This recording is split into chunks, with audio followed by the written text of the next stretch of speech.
অনেকের একটা প্রশ্ন যে ঐক্যের জন্য আহ্বান করেছেন আপনারা, প্ল্যাটফর্ম গড়েছেন আপনারা, আবার শেষ পর্যন্ত নাইও আপনারা। একটা প্রশ্ন আছে কি নেই? ইসলামী আন্দোলনের সম্মানিত আমির ইসলামের পক্ষে একটা বাক্সের জন্য আহ্বান করেছিল। স্টিয়ারিং এ পীর সাহেব চরমনাই ছিলেন। আমাদের শ্রদ্ধাভাজন আমির সেই জোটের স্টিয়ারিং এ ছিলেন। জোট চলতেছিল মদিনার দিকে। যখনই স্টিয়ারিং ছিনতাই করে আমেরিকার দিকে চলে গেছে, ইসলামী আন্দোলন সেখান থেকে সরে গেছে। তার মানে ইসলামী আন্দোলন বাংলাদেশ জোটে ছিল ইসলামের জন্য, বের হয়েছে ইসলামের জন্য। ইসলামী আন্দোলন বাংলাদেশ জনগণের সাথে ধোঁকাবাজি করতে পারে না, প্রতারণা করতে পারে না। ইসলামী আন্দোলন বাংলাদেশ গুপ্ত রাজনীতি করে না। ইসলামী আন্দোলন বাংলাদেশ যা মুখে বলে বাস্তবে তাই করে। আমরা সরওয়ার্দী উদ্যানে বক্তৃতা করেছিলাম, যদি মুনাফিকি না করেন তাহলে আগামীতে ইসলাম ক্ষমতায় যাবে। কিন্তু কাদের জন্য, কিসের জন্য আজকে ইসলাম ক্ষমতায় যায় নাই? হয়তোবা ভেবেছেন যে আমরা গুপ্তভাবে এড়িয়ে যাব, পালিয়ে যাব না। বর্তমানে গুপ্ত থাকার কোন সে নাই, সম্ভাবনা নেই। সব স্পষ্ট হয়ে যাবে। ইসলামী আন্দোলন বাংলাদেশ ইসলামের জন্য রাজনীতি করে, ক্ষমতার জন্য নয়। ইসলামী আন্দোলন বাংলাদেশ ইসলামের জন্য ক্ষমতা ত্যাগ করতে পারে, কিন্তু ক্ষমতার জন্য ইসলাম ত্যাগ করতে পারে না। ইসলামী আন্দোলন বাংলাদেশ ইসলামের জন্য ক্ষমতা ত্যাগ করতে পারে, কিন্তু ক্ষমতার জন্য ইসলাম ত্যাগ করতে পারে না। আজকে আমরা পার্লামেন্ট কি দেখতেছি? আবারও কে রাজাকার না, এটা প্রমাণ করার জন্য সময় ব্যয় করা হচ্ছে। আবার কেউ রাজাকার না, মুক্তিযোদ্ধা হিসাবে, শিশু মুক্তিযোদ্ধা হিসাবে নিজেকে প্রমাণ করার চেষ্টা করছে। এগুলি হাস্যকর, এগুলি ঠিক নয়। আবার কেউ মুক্তিযোদ্ধার পরিবার হিসাবে নিজেকে পেশ করছেন। সত্য বললেই হয়, আপনার পরিবারের মধ্যে কে কে মুক্তিযোদ্ধা ছিল, তাহলে জাতি স্পষ্ট মেসেজ পাবে যে অমুকে মুক্তিযোদ্ধা ছিল। আমার পরিবারের লোক মুক্তিযোদ্ধা। কে কে মুক্তিযোদ্ধা, কোথায় যুদ্ধ করেছেন, কোথায় শহীদ হয়েছেন বলে দেন, তাহলে অস্পষ্ট থাকবে না। আপনারা আগরতলা ষড়যন্ত্র মামলার বিরুদ্ধে কথা বলবেন, আবার ৭১-এর স্বাধীনতার বিপক্ষে কথা বলবেন, এই দুইটা হয় না। আজকে এক দলের নায়েবে আমির কোরআনী শাসনের জন্য সংসদে বক্তব্য দিয়েছেন। আমি আশা করব শরিয়ার পক্ষে বা কোরআন ও সুন্নাহর পক্ষে যেন ওই দলের আমির বিল উত্থাপন করেন, সংসদে কথা বলেন, আলোচনা করেন, এবং কোরআন ও সুন্নাহর আইন পাশ না করলে তারা যেন সংসদ ত্যাগ করেন, ওয়াকআউট করেন। এইটা আমরা দেখতে চাই। এই ফাঁকিবাজি আমরা দেখতে চাই না। নায়েবে আমির থেকে কথা তুলবেন, আবার নিজেরা বলবেন প্রচলিত আইন আমরা দেশ চালাবো। আমরা দেখেছি বর্তমান সরকারি দলের কোন এক মন্ত্রী তিনি বক্তব্য দিয়েছেন, আপনি স্পষ্ট করেন যে প্রচলিত সংবিধানে দেশ চালাবেন, প্রচলিত সংবিধান চান না শরিয়া আইন চান, আপনি স্পষ্ট করুন। আমরা আজকে জনসভার থেকে বিরোধী দলকে স্পষ্ট বক্তব্য দেওয়ার জন্য অনুরোধ করছি, আপনারা কি চান? আপনাদের দলের কেউ বক্তব্য দিবে যে আমরা কোরআনী শাসন চাই, কোরআনী আইন চাই, আবার ওই দলের কেউ বক্তব্য দিবে যে আমরা গণতন্ত্র প্রতিষ্ঠা করার জন্য আন্দোলন করেছি, সংগ্রাম করেছি। কি আজীব ব্যাপার! গণতন্ত্র প্রতিষ্ঠা করার জন্য সংগ্রাম আন্দোলন আর কোরআনী শাসন তো এক না। আপনারা কি করতে চান স্পষ্ট বলুন, সবার বক্তব্য যেন এক হয়। আপনারা এখানে লুকোচুরি করবেন, এটা হতে পারে না। আজকে আমরা দেখেছি অনেক বক্তব্য, কেউ কেউ বলেছেন যে ছাত্রলীগের মধ্যে যে হেলমেট বাহিনী ছিল তারা কারা। এই প্রশ্ন আসছে। যদি কোনো একদিন কেউ বলে যে হেলমেট পরিহিত লোকগুলি অমুকে ছিল, আপনারা কি জবাব দিবেন?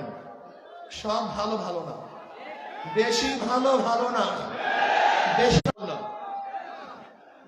আবার সরকারি দল তারা বলে না আপনারা বিরোধী দল, আপনারা বিরোধী দল না, এই বক্তব্য আপনাদের ঠিক না। আজীব ব্যাপার, মানে কি যে করবে দিশাই পায় না। না সরকারি দল না বিরোধী দল, কারণ চুক্তিবদ্ধ তো। কারণ সরকারি দলের সাথে বিরোধী দলের সাথে চুক্তি হয়েছে, আপনাদের এত সিট, আপনাদের এত সিট। গত নির্বাচন ভাগাভাগি নির্বাচন হয়েছে, জনগণের ভোটে নির্বাচন হয়নি। বলতে পারেন কিভাবে? এই বক্তব্য তো বিরোধী দলের প্রধান তিনিও বলেছেন। আবার অন্য অন্য হাজারো বক্তারা এবং জ্ঞানীরা, বিগত অন্তর্বর্তী সরকারের দায়িত্বশীলরা বলেছে যে গত নির্বাচনটা কিভাবে হয়েছিল এটা তারা স্পষ্ট করেছেন। কিন্তু ইসলামী আন্দোলনের রেজাল্ট কি হয়েছে এটা দেখার বিষয় না, বরং আমি বলবো ইসলামী আন্দোলন বাংলাদেশকে ষড়যন্ত্র করে হারানো হয়েছে তার ইসলামের পক্ষে থাকার কারণে।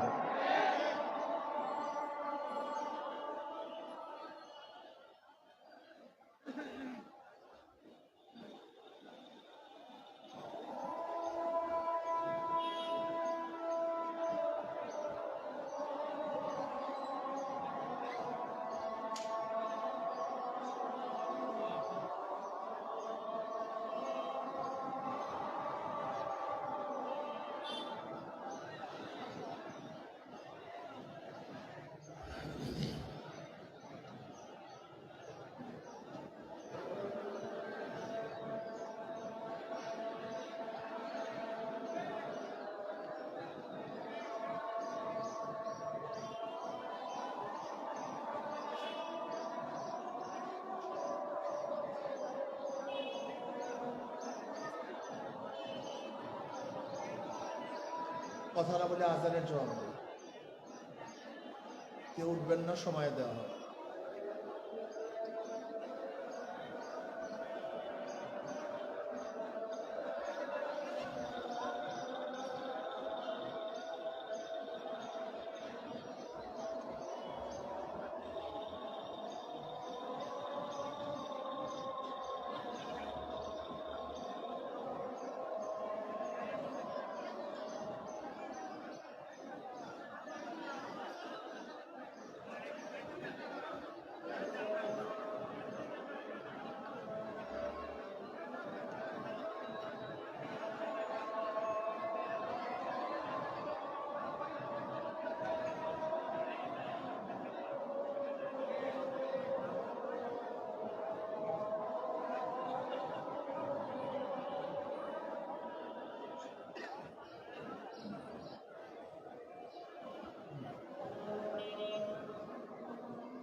আমি বর্তমান জনাব প্রধানমন্ত্রী তারেক সাহেবকে বলবো, বিএনপির ইশতেহার দিয়েছে, সেই ইশতেহার যেন বাস্তবায়ন হয়। প্রাইমারি স্কুলে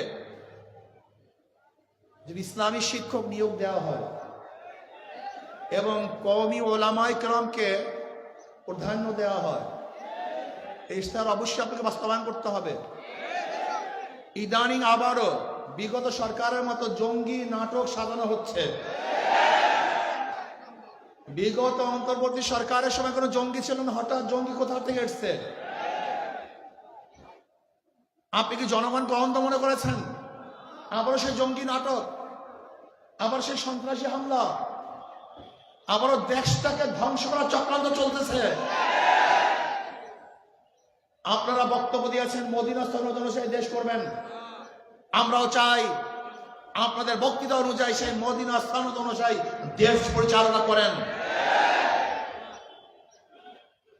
মুখে বলবেন একটা, বাস্তবতা হবে না, জনগণ তা মেনে নিবে না। আপনারা ভেবেছেন ইসলামী আন্দোলন বাংলাদেশ নিঃশ্বাস হয়ে গেছে, তারা বিলুপ্ত হয়ে গেছে? না, ইসলামী আন্দোলন বাংলাদেশকে পরিকল্পিতভাবে হারানো হয়েছে। ইসলামী আন্দোলন ইসলামী আন্দোলন বাংলাদেশ হারার জিনিস নয়, এটা ধ্বংস হওয়ার জিনিস নয়। ইসলামী আন্দোলন বাংলাদেশ বিশ্বাস করে ওয়ালা তাহিনু ওয়ালা তাহজানু ওয়া আনতুমুল আ'লাউনা ইন কুনতুম মুমিনিন।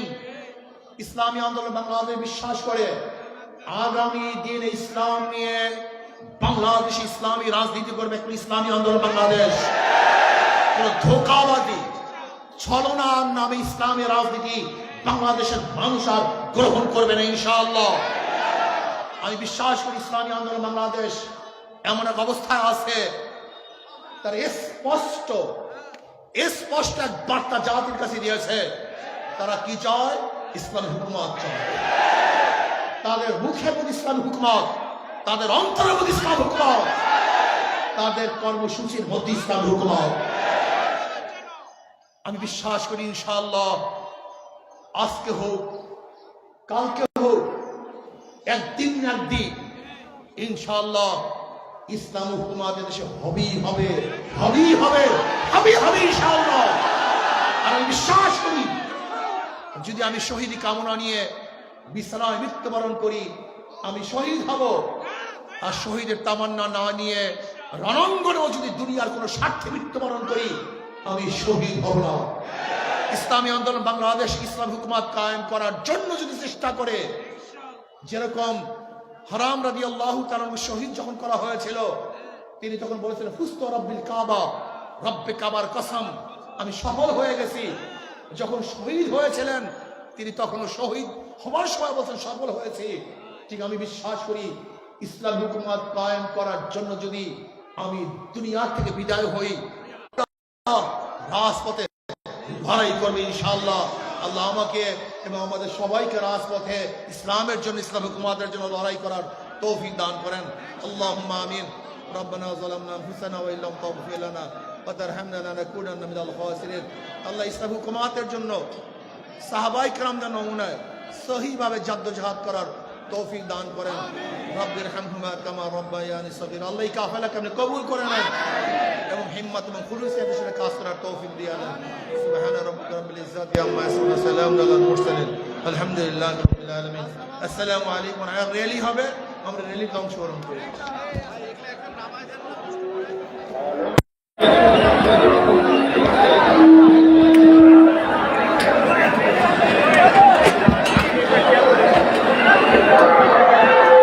শ্রমিক আন্দোলনের উদ্যোগে এখন ঢাকার প্রধান সড়কে মহান মে দিবস উপলক্ষে র্যালি বের হবে। আমাদের কেন্দ্রীয় নেতৃবৃন্দ সম্মুখ সারিতে যাবেন। এরপরে ইনশাআল্লাহ আমরা র্যালিতে সকলে অংশগ্রহণ করব।